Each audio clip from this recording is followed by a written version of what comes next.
ওম নমো ভগবতে বাসুদেবায়। প্রত্যেক দিনের মতন আজকে রাশিফল নিয়ে আমি পরিতোষিত আপনাদের ভিডিওতে উপস্থিত হয়েছি।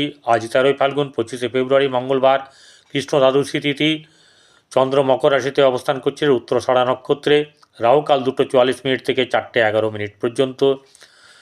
মেষ রাশির জাতক জাতিকাদের আজকের আর্থিক দিক ভালো থাকবে। সাবধানতা অবলম্বন করতে হবে শুধু আপনার খরচের ব্যাপারে, লাগাম না টানলে কিন্তু অসুবিধা আছে। বৃষ রাশির ক্ষেত্রে সুবিধাজনক অবস্থা থাকলেও মুখের ভাষাতে আপনাদের কিন্তু গণ্ডগোল ব্যাপার আছে। মিথুন রাশির আপনাদের পক্ষে যেটা হচ্ছে যে মাথা গরম না করলে আপনাদের দিনটা মোটামুটি ভালো যাবে, অর্থ রোজগার হবে। আর কর্কট রাশির জাতক জাতিকাদের আর্থিক দিক থেকে সামান্য শুভ, কিন্তু ঘটনা হচ্ছে যে অর্থ থাকার ব্যাপারে আপনাদের অসুবিধা হবে। সিংহ রাশির জাতক জাতিকাদের মোটামুটি শুভ যাবে এবং আপনার কন্যা রাশির জাতক জাতিকাদের আজকের কিন্তু দিনটা ভালো।